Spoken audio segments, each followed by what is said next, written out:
What kind of world do I want to live in? I think about this question a lot.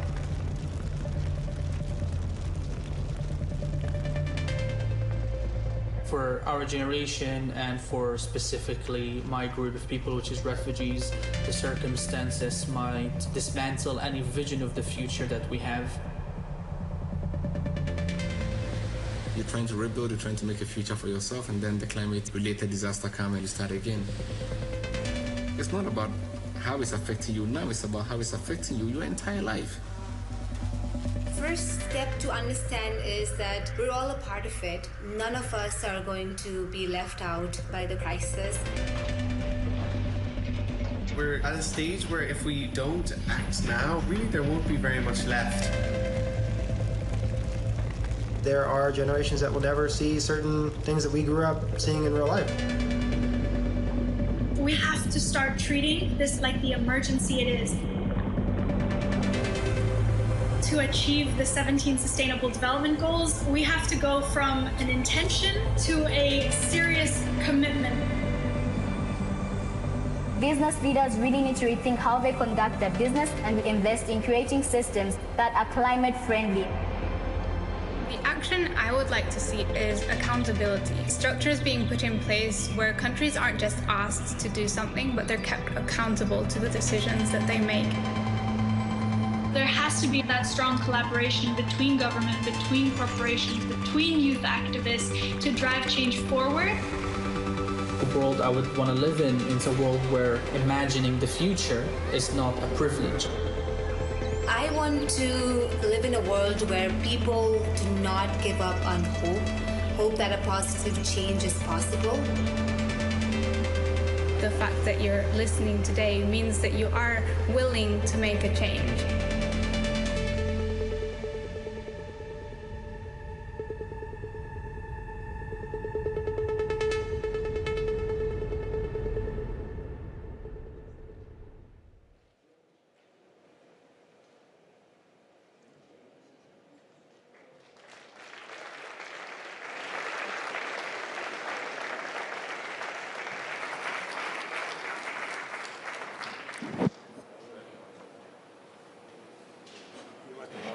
You're supposed to go all the way down.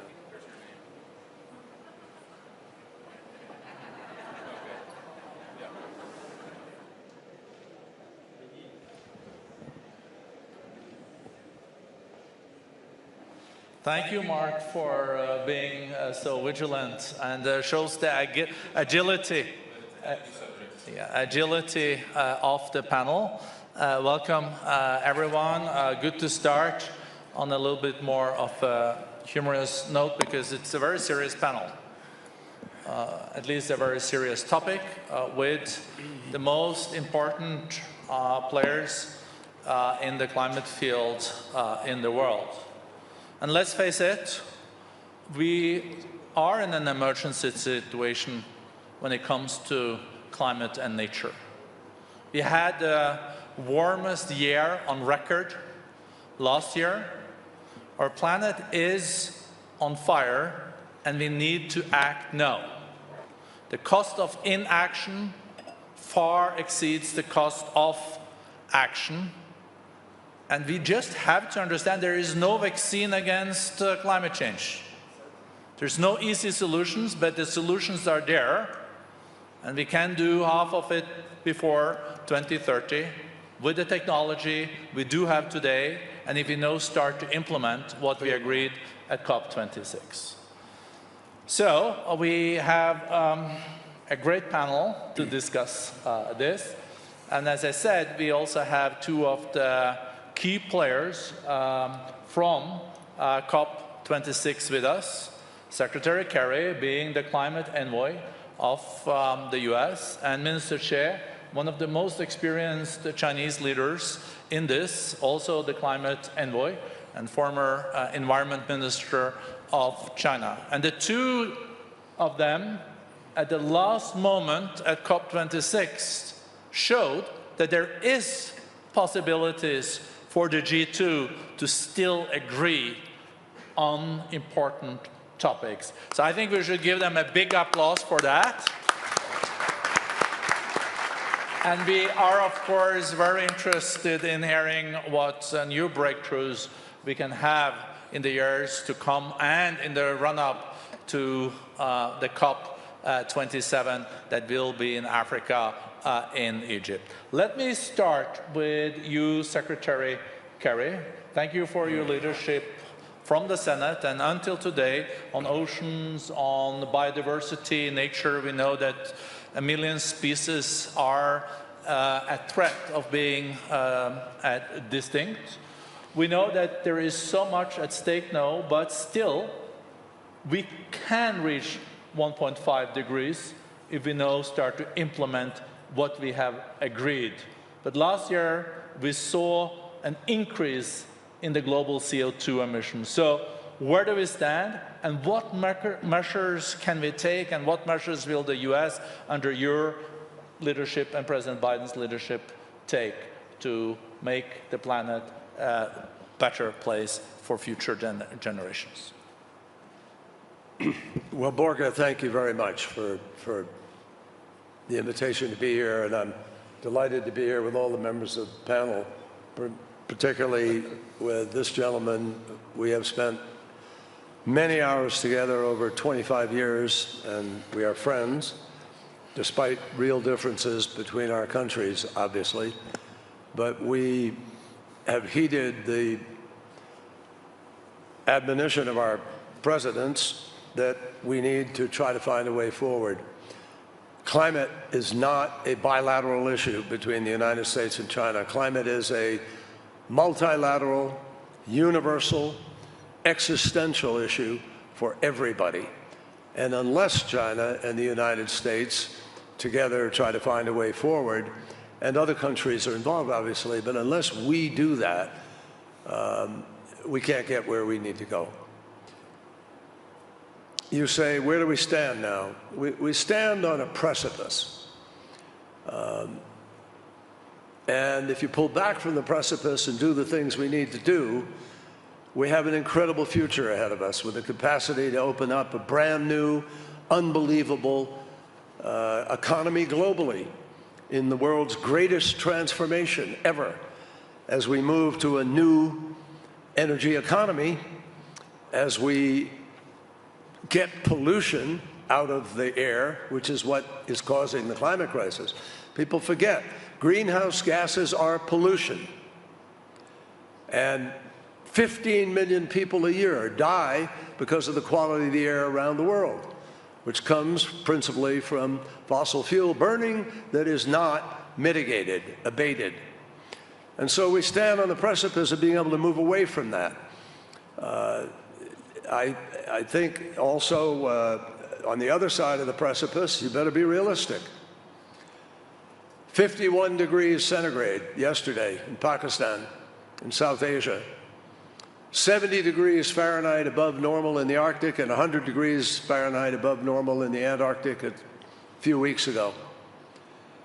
You can run around the planet, and there isn't any country on the planet that isn't feeling and living the impacts of the climate crisis.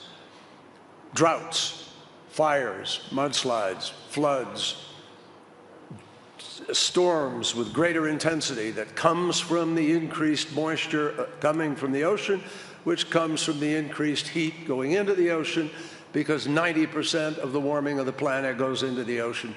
And the oceans, they are at risk. The chemistry changing faster than they have in millions of years. And you can't solve the problem of the oceans if you don't solve climate. You can't solve the problem of climate if you don't solve the ocean. And people need to understand that 51% of the oxygen we breathe comes from the ocean. So we're dealing with a crisis here, folks. It's a crisis made by human beings. As President Kennedy reminded us, most of the problems on the planet are caused by human beings, but that means they can be solved by human beings. And this can be solved. In Glasgow, we left Glasgow, thanks to Minister Xie and Franz Timmermans and countless other ministers and countries.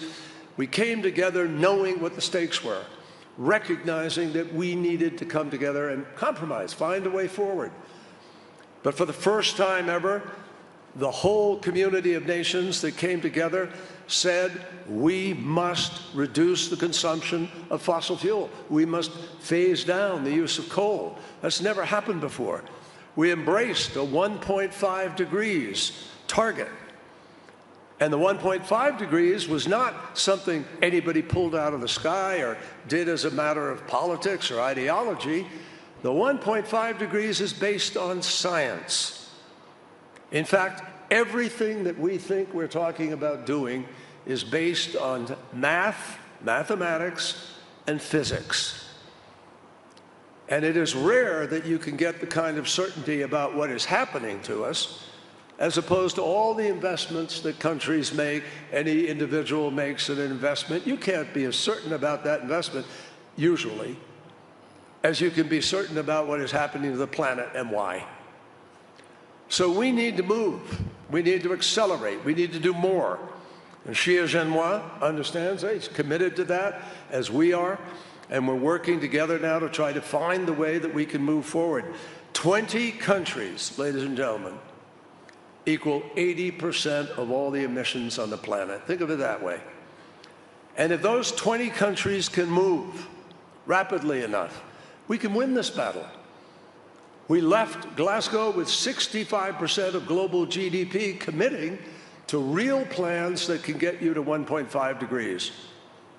That means 35% did not join that. And what we need to do now is help some countries that need assistance to be able to make the transformation do it. So we're working. The United States is working together with Germany and Britain and France, other countries, UAE, with India, with South Africa, with Indonesia, with Vietnam, with Mexico, with other countries, to help them to get the investable financing and the technology that will help them make this transition. I am absolutely convinced we will get to a low-carbon, no-carbon economy on this planet. I cannot tell you I'm convinced that we will get there in time, that we will do what the scientists told us we must do 4 years ago, which was reduce by 45% minimum over the next 12 years. We lost 4 of those years, and you all know why. Now we didn't lose them completely because other nations kept going and people kept doing things, even in America. But we didn't have momentum.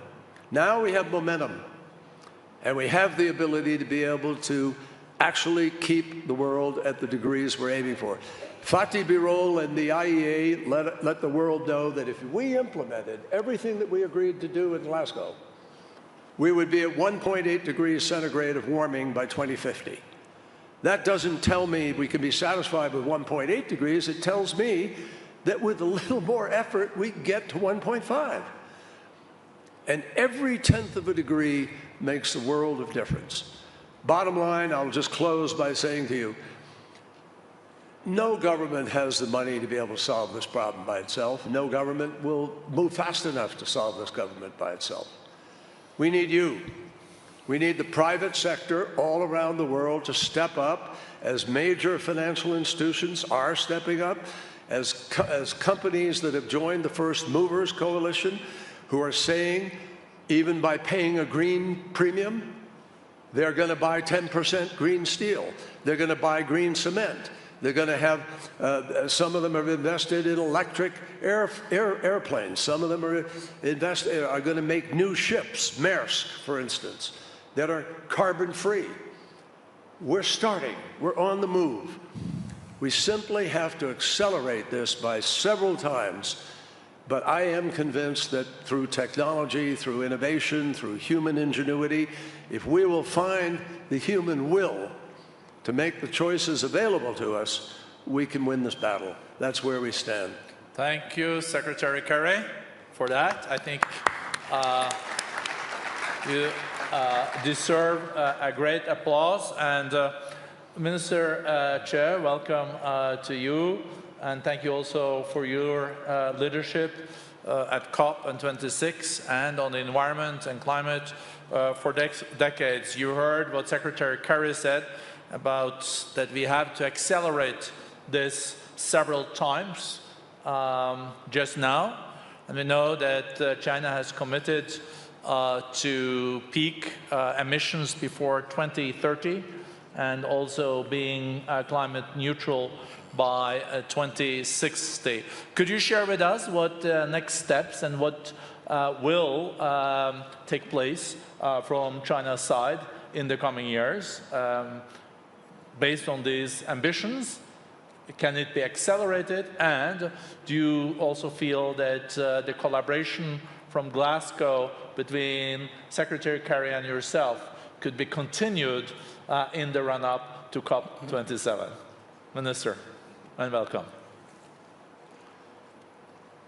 谢谢主席，谢谢刚才克里特使的讲话。台下有好多我的老朋友，向大家问好。我首先呢，先向大家介绍一下，在对待气候变化这个问题上，中国政府的一贯的一些立场。今年的1月份，习近平主席在2020年、2022年世界经济论坛视频会议上发表了演讲，他提出了要携手战胜疫情，化解各类风险，跨越发展鸿沟，实现共促共赢等四点主张，为世界走出困难、战胜挑战，再一次呢贡献了中国的方案。去年9月，习近平主席发起全球发展倡议，目的是同各方一道，加快落实2030年可持续发展议程，实现更加强劲、绿色、健康的全球发展。气候变化和绿色发展是倡议的重点领域之一。面对人类共同的未来，各方应该同舟共济，各尽所能，合作共赢，应对气候变化等全球性的挑战。只有合作才是根本的出路。第二呢，中国始终积极地践行应对气候变化的务实行动。习近平主席宣布了双碳的目标，刚才布伦德主席讲的， 2030年达峰，2060年要实现碳中和。实际上呢，前面还有一个字“前 ”，2030年前和2060年前。也就是说呢，我们要努力的争取呢，做得更好。为了实现这个目标，在中央的层面成立了碳达峰、碳中和的领导小组，构建了实施1+N 的政策体系。1+N 就是包括所有的行业、所有的领域都要为实现这个目标做出自己的努力。到目前为止呢，已经有37个领域跟行业已经公布和实施了他们自己的实施方案。所以这样的话呢，就来积极的促进我们优化能源结构、产业结构的调整，稳步的推进全球碳排放市场的建设。绿色低碳转型创新已经在中国呢形成了社会的氛围。第三，中国始终积极的推动这一点呢，美国、中美之间有很好的合作促成了巴黎协定的最后能够巴黎大会取得成功。所以在世界经济论坛2017年年会上，习主席又指出，巴黎协定符合全球发展的大方向，这个成果来之不易，应该共同坚守，不能够轻言放弃。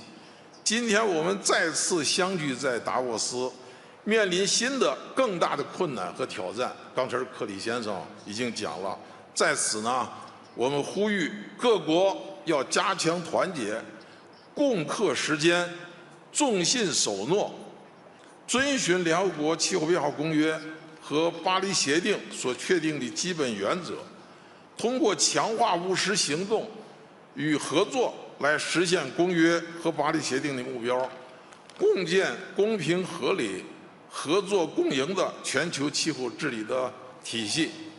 谢谢。Thank you very much. I will come back to this two gentlemen, but let me know, turn to Elizabeth Batuti. I heard Elizabeth speak at COP26 as a young climate activist. Very impressive. Elizabeth, you also started and are the founder of the Generation Green Initiative. And based on the agreements in COP26, where do you feel we stand now, and how do you feel about the run-up to COP27? The humanitarian crisis that I described to the world leaders at COP26 has only worsened since the last year. And right now, over 3 million of my fellow Kenyans and over 20 million people across the Horn of Africa and neighboring countries across Kenya are right now facing extreme hunger due to a record-breaking drought that has actually seen consecutive rainy seasons fail. And the war in Ukraine is now exacerbating these already terrifying high levels of food insecurity. And just over a week ago, I visited Wajir County, which is a county in northeastern part of Kenya. And what I witnessed there was a deeply shocking example of the suffering that the interconnected climate, nature, and food crisis is already bringing to bear across the African continent. I saw dead and dying livestock, the goats, cows, camels. All these are livestock that this community depend on for 80% of their livelihoods, but right now they are not able to meet this because of the drought situation. The decimated wildlife, wild animals that have to walk for long distances to find water but end up losing the battle at the end of the day. And the hungry and desperate people who are also losing hope for their future. The reality of climate change is here, and it's getting worse. And it's getting worse because we're not taking the clear and concrete actions that science says that we must take in order to turn these around. And we know that we must break our deadly reliance on fossil fuels and also invest massively in a clean energy future and also ensure access to energy for all. We also know that we have to transform our global food systems, and we also have to raise our ambitions to limit warming to 1.5 degrees and assist others as well to meet this challenge by mobilizing finance and resources, including a separate finance facility for loss and damage. My message to the world leaders ahead of COP27 is still unchanged. Open your hearts and feel the immense suffering that our way of doing things is causing, and then act at the scale and speed needed to turn things around. This is not just a moment of compassion. This is a moment of action and reform. And what we will gain by solving the food, nature, and climate crisis together will be improved health, security, and also well-being everywhere. But we have to act with urgency. We have to fix this problem right now, because frontline communities are not waiting for the impacts of climate change to hit in the future. It's happening right now, and the best that we can do is to fix these right now so that we can actually save all of humanity. Well, very good.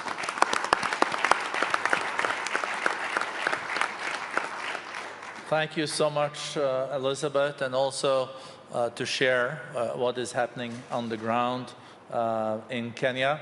And as Elizabeth said, it's not any longer about why, it's about how. And Geraldine Machet, co-chair, co-CEO of Royal DSM, also the CFO. I know you're very passionate about what Elizabeth also talked about, agriculture and the food situation and the food crisis that we are faced with. And how can we turn the food and agriculture is today a major contributor to emissions. It also uses a lot of water for irrigation. How can we turn food production into something that can produce more food and decouple this from the negative effects and hurting nature? So over to you, Geraldine, and thank you for your leadership in this field. Thank you, Roger, and hello, everyone. And thank you, Elizabeth, for bringing the reality of today on our doorstep. I think this week in Davos, we simply cannot avoid the fact that there is a food crisis as we speak, and that basically the food systems of this world are extremely fragile. Now, there's the crisis which is linked to the Ukraine situation, but this has been coming and is already here, as we've just heard. And it's probably worth going back just a little bit in time to put it into context. In 1950, we had 2.5 billion people on this planet, and at the time, 70% of humanity was living in poverty. And the biggest urgency was to feed everybody. So we put our brains to work, and our science and our innovation, and we focused for a few decades on producing more and more and more food. Now, we've actually been very successful. In the meantime, the number of humans on the planet tripled to over 7.5 billion. And we have actually managed to reduce over time the percentage and the absolute number of people who really are lacking food. However, if you look at the food systems of today, we are able to feed reasonably well about 3 billion people. There's another 3 billion people who are unable to afford a healthy diet. And there's 1 billion people who are simply undernourished. And the people on the brink of starvation has tripled in the last 2 years. So this picture is not good. And this is before we overlay an even worse impact from climate change, which is why this is why we're talking about food with climate, is that it's the same battle. In fact, this increase in food production has had a massive impact on planet Earth. Few facts: food production actually requires 70% of fresh water that we use in the world. It emits about a third, 34% of greenhouse gases, and it is by far the biggest cause of the loss of nature and biodiversity. Now, at the same time, climate change is the biggest victim, food system is the biggest victim of climate change. We're seeing that in all geographies, and you said it very nicely in your introduction, there is not one country that isn't suffering from droughts, from floods, from fires, and all of our food systems are actually under threat. Now, if we look at that picture and we turn it into economic figures, the fact that our food systems are not sustainable is costing the world about 2 trillion a year. Now, if we are able to switch our food system from a net negative to a net positive, and the innovations exist, but we need to scale them, we'd be able to convert that minus 2 trillion into actually a positive 4.5 trillion of value creation and 400 million jobs with that. So an affordable, sustainable employment in food production is all very possible. Now, of course, this is nice to hear, but the question is always the how. And we could spend hours here debating that, but there's maybe a few thoughts to put in place here. The first one actually links to COP26 and the methane pledge. Now, food production accounts for about a third of methane emissions, and we all know that methane is 28 times more potent as a greenhouse gas than CO2. We can buy time. We can buy time by at least reducing methane emissions wherever possible, be it from livestock, be it from land waste, and of course there are other sources of methane. But this is one first element, and that would actually extend to switching our food system to much more regenerative food system production. We have to change the way we produce food in the world. The other one is really about redirecting subsidies. There's about 600 billion of subsidies going to agricultural activities that unfortunately aren't subsidizing the sustainable practices, but are actually still subsidizing quantity over quality and quantity over sustainability. So this is actually within our hands to redirect that. And maybe last but not least, one has to have a debate around diets and climate resilient diets. And that is really looking at what are we eating as humans, because there's a big correlation with, of course, the health of the human beings. But we are seeing that some of the crops on which we rely the most to sustain healthy humans are actually not adapted to climate-impacted geographies. So this is the food crisis in the short term linked to commodity prices and the impact of the Ukraine-Russia situation. It is a shock, but it is the first out of many that we can expect impacting the way that we are able to nourish ourselves. Thank you, Geraldine.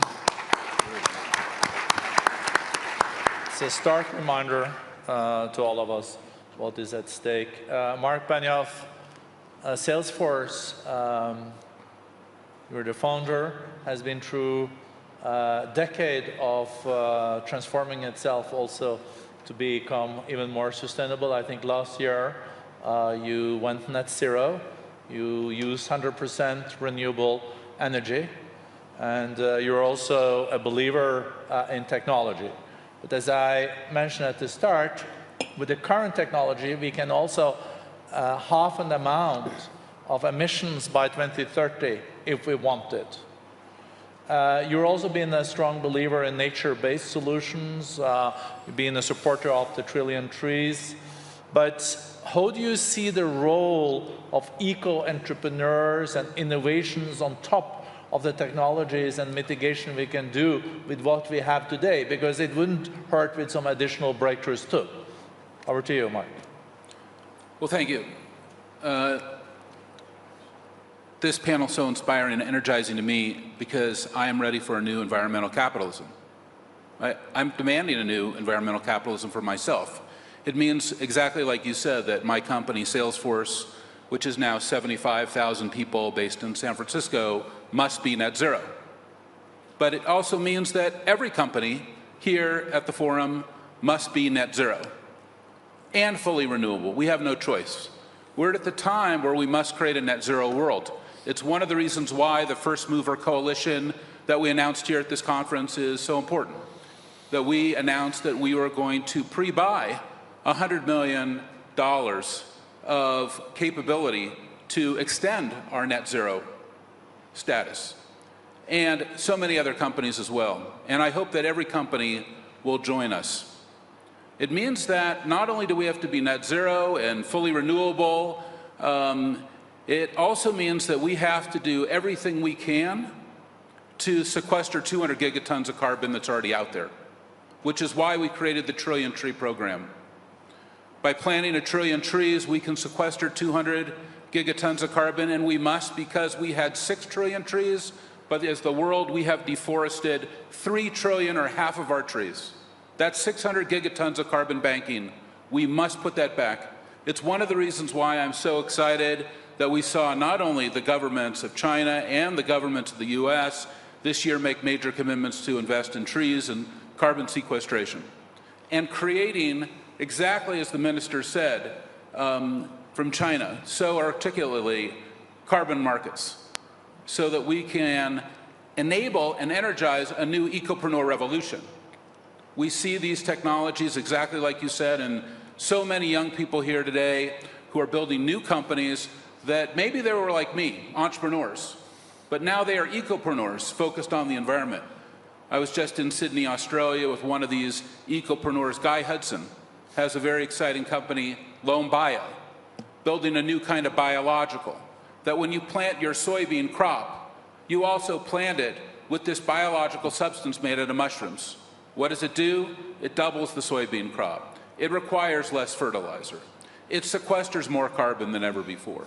And these types of technologies and these new companies, this is what we need.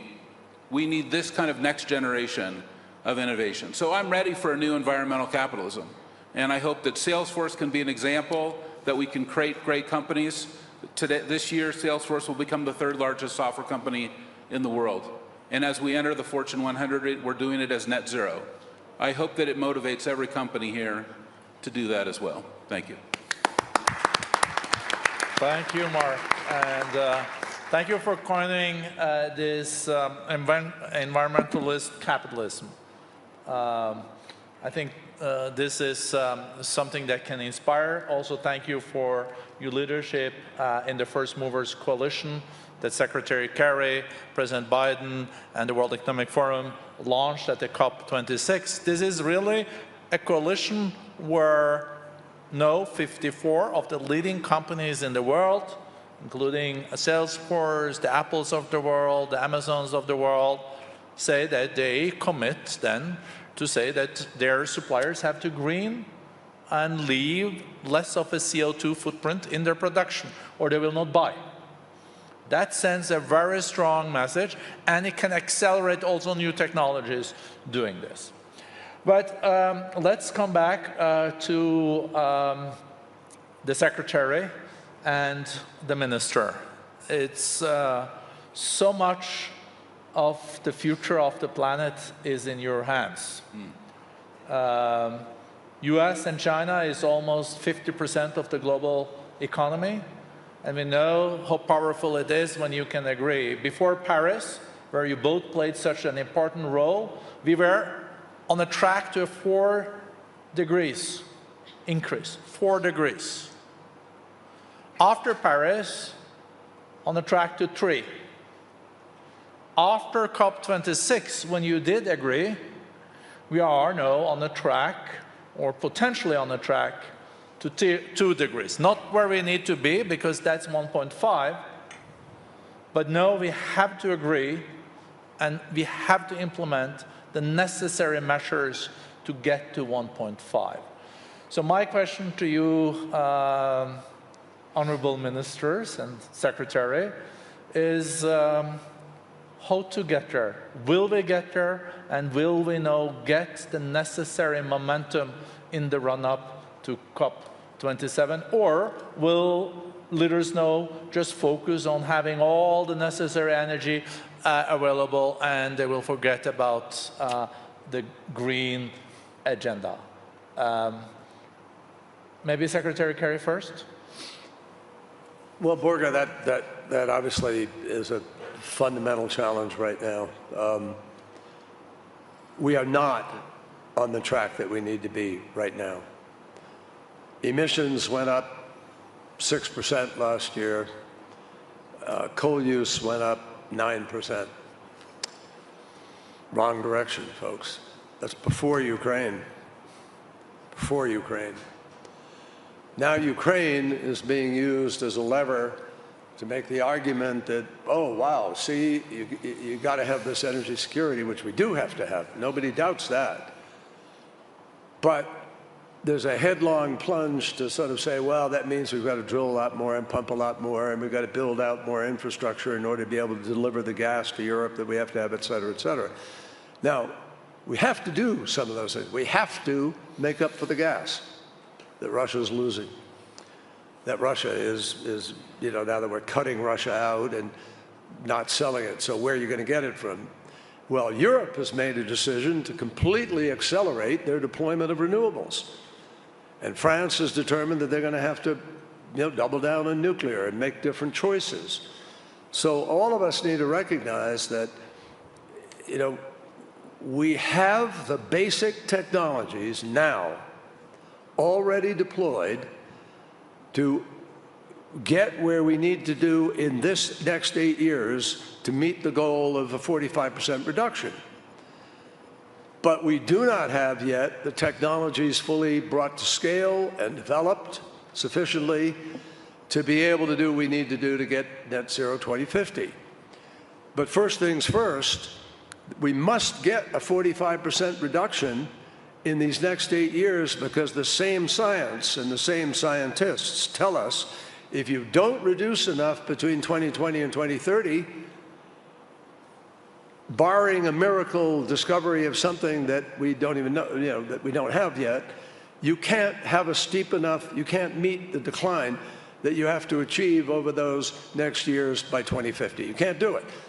So this decade, this next 8 years decides whether or not we blow through 1.5 degrees or whether we in fact contrive our goal. And we can't do it, folks, if the new theology is going to become, we got to build out a massive gas infrastructure without regard to abatement and mitigation of that gas. The reason we are in the predicament we're in today is fossil fuel burning in a way that has polluted the atmosphere. And so much so that this blanket is heating up the planet at an unacceptable rate. And we see it happening. You heard Elizabeth. Millions of people are being affected by this right now. We have climate refugees on this planet right now. We have people who are, if we have a threat to the entire food production structure of Africa. And if all of a sudden that were to implode, you're going to have hundreds of millions of people looking for a place to live. If you think migration has been a challenge to the world over the course of the last 25, 30 years, wait till you see what happens if we don't do what we know we have to do over the course of these next years. Now, I've always talked very directly with my friend Xie Zhenhua.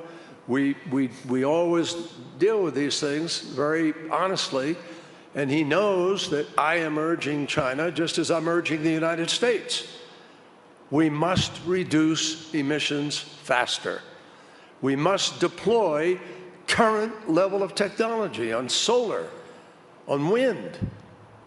And we have other technologies we're aware of with respect to hydro or geothermal or other things that we could do. So we can meet the goal of the 45% if we summon the political will to do it. And the entrepreneurial activities that are ongoing are genuinely exciting. I was in California recently looking at what was happening with Google X, what was happening with our laboratory and fusion, where, by the way, they have made genuine new breakthroughs and there are new possibilities.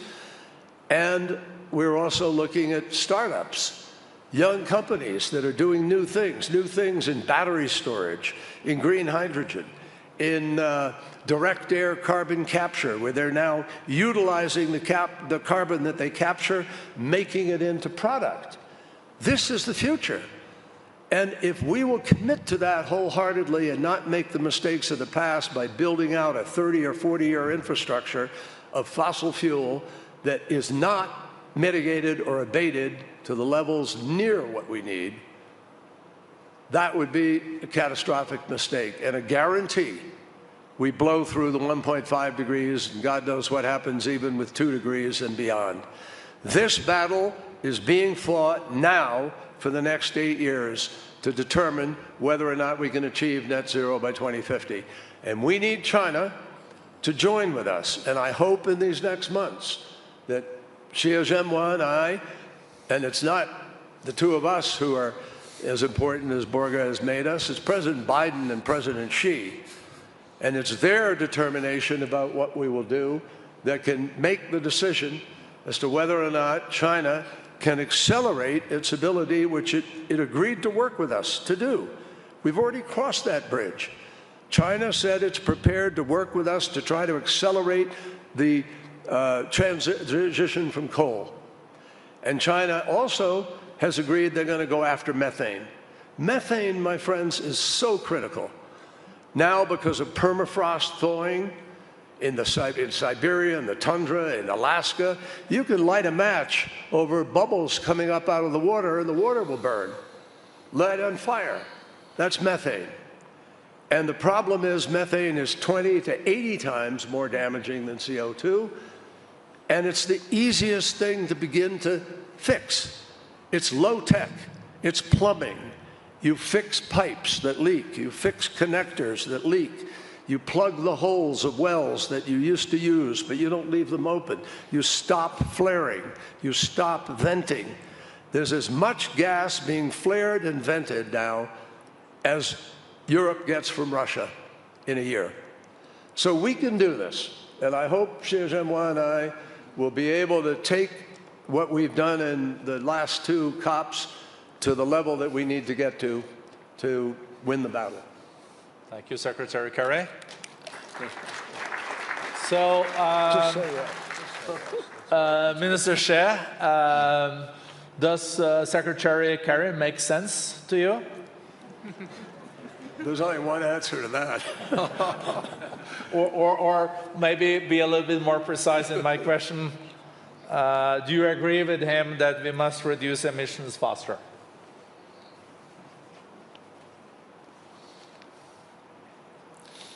我跟克里先生，从去年我们俩当特使之后，我们俩已经在一起讨论气候问题将近40次。大家算一算，40次，几乎是我们8天到9天，我们俩就会见一次面儿，来讨论怎么样来积极应对气候变化，推动这个多边的进程，加强两国之间的合作。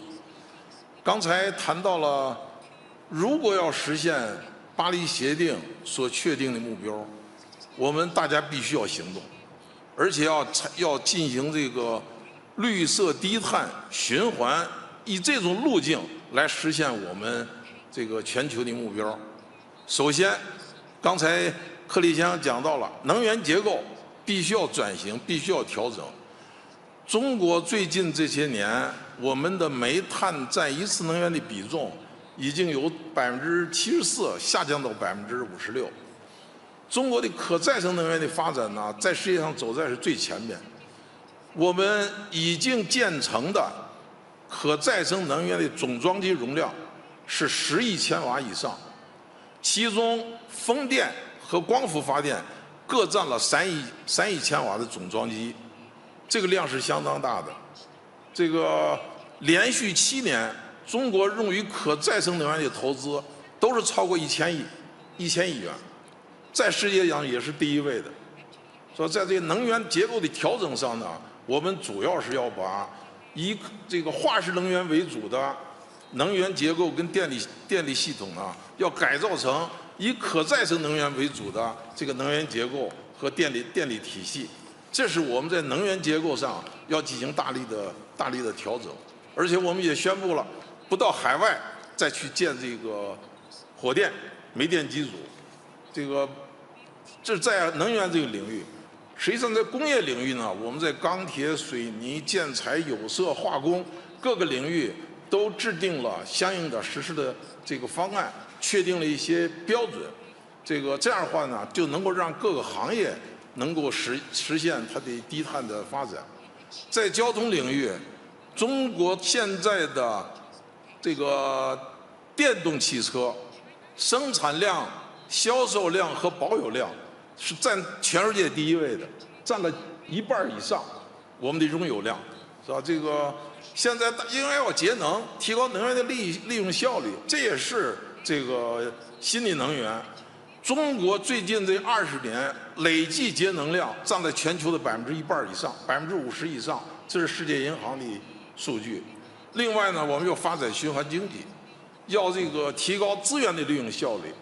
中国现在在实行的这个循环经济，现在它1年的产值3万多亿，吸纳了6000多万人的这个就业。另外呢，它可以减少25%的这个二氧化碳的排放。所以应该说，中国在能源、工业、建筑、交通各个领域都在采取积极的行动。如果实现这个目标，就靠行动。不能够停留在口头上、目标上，一定要采取切切实实的行动，这是我们应该必须要做到的。刚才那位先生讲到了要植树造林，中国的森林覆盖率和中国的森林蓄积量，最近的这30年都在双增长，说一直这是占了全球绿色面积，中国占了25%以上。论坛倡议说要搞植树的活动，说叫1棵植树的活动。中国我们响应这个倡议，我在这宣布，中国今后的10年要种700亿棵树，这是为了绿化我们整个的地球，应对气候变化，增加森林碳汇。所以这是我们中国要做的。所以我想呢，不管是怎么说，关键是看你怎么做。我跟克里先生啊是好朋友，我们有非常好的合作。说我们已经在 COP26 之前，我们已经发表了2个联合声明。我们现在呢准备把我们所确定的这些优先领域从对话交流变成合作，是吧？这一点呢是我们下一步要努力的方向。所以我想呢，要应对气候变化，还是要实实在在的采取行动。谢谢大家。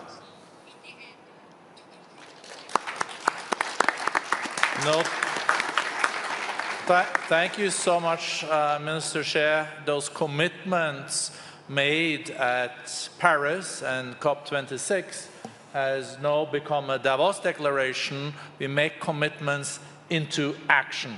And this is what it's all about when you also then work with the private sector and mobilize civil society, private sector and governments towards 1.5. Every consequential session has to come to an end.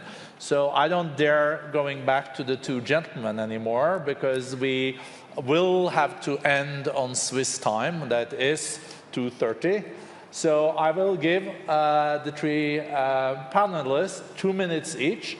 I will go to Geraldine first, then to Mark, and I think the future needs to end such a panel, because it is about Elizabeth's future and all the young people on our planet. So over to you, Geraldine, first, then to Mark, and then to Elizabeth. But 1.5 minutes each, and then we can end on time.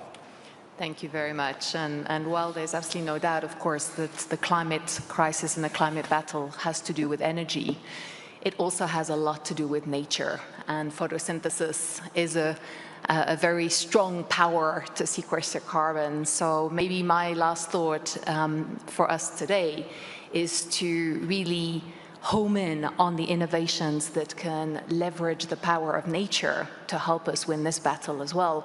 And there's a lot of innovations out there that we can scale. I mean, regenerative agriculture, it doesn't need to be invented, it needs to be scaled. And this is something which is entirely in our hands with no major capital investments, simply a determination to move that in all geographies much, much faster. And here we're talking about cover crops, no-tilling, there's all kinds of approaches, reducing methane from livestock being one of them. And as DSM, a science-based company, this is where our passion goes. And Borja, you said very correctly, we are very passionate about this, which is how can we leverage the power of nature in order to address climate change and food security for the world going forward, knowing that as we sit today, we are seeing a highly deteriorating picture. So even more action needed on that front. Thank you to Geraldine Machet, the co-CEO of DSM. No, to another co-CEO. I think you became co-CEO since last time we met, Mark. Yes. Co-CEO of your company, Salesforce. Well, thanks. This has been a great panel. I really appreciate the World Economic Forum bringing this critical subject to this stage and to business. And also, I really appreciate John Kerry as well as Minister Xie coming from China. It's so important.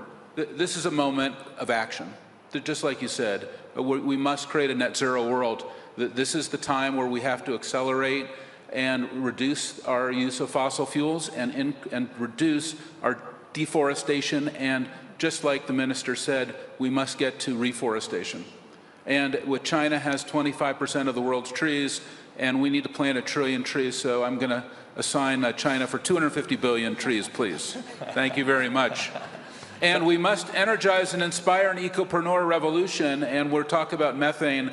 We have a great company here at the WEF that called Planet Labs. They're launching small satellites, and there's one going up called Carbon Mapper, and it can read the methane that's on the planet. Today, we don't have a way to see transparently where all the methane is and all the methane leaks, but we shortly will. And these kinds of ecopreneurs who are creating all these kind of next generation technologies, they need all of our attention and our investment and our focus, and I want to thank you especially to the WEF for bringing so many of them here and inspiring us. And I hope we will continue to double and triple their presence, and we do everything we can to make them as successful as possible. Well done. Thank you. Well, thank you, Mark, and thank you for your warm and not least inspirational words. Before going to you, Elizabeth, there are many leaders in the climate world here in the audience, but I also would like to acknowledge Vice President Al Gore's presence here on the first row. Thank you for your leadership, Al. And Elizabeth, you can sum up now. Thank you. What I didn't hear today is what is holding us back and how we can unlock everything. But I will tell you, what is holding us back and from dealing with this interconnected nature, climate and food crisis is actually not lack of scientific knowledge or even lack of technology. These are human problems, and the solutions to them lie in the human mind, heart, and human head. So we can absolutely find our way out of this planetary emergency, but for us to do so, we will need to change our way of thinking, and we will need to begin telling new stories of what is important and actually what is possible. And to me, that is the key to actually unlocking everything. Because right now, the life-sustaining relationship between nature and humanity is not being recognized, valued, or even being protected. We are perpetuating an ecocidal economic system that is destroying nature and all of humanity. And this is a system that's destroying nature faster than nature can even regenerate herself. So we have to stop destroying our own life support system as humans. But it doesn't have to be this way, because we know that a future that has a stable climate, clean air to breathe, clean drinking water, food to eat, it's very possible. But again, we need international cooperation and solidarity for us to achieve this. And what is needed now is actually courageous and urgent action from each and every person, each and every sector, because we have to change course when we still can. And we all know that time is running out. We have been saying that time and again. But again, we have to make sure that we are turning our words into action, and we have to be born of compassion and respect for ourselves and all of life on earth. Thank you. Thank you so much to Elizabeth Vatuti. I'm positive that we'll hear more from you in the future, and thank you for ending this panel in such a touching way. Thank you to a great panel. Thank you for your commitment and leadership. Thank you.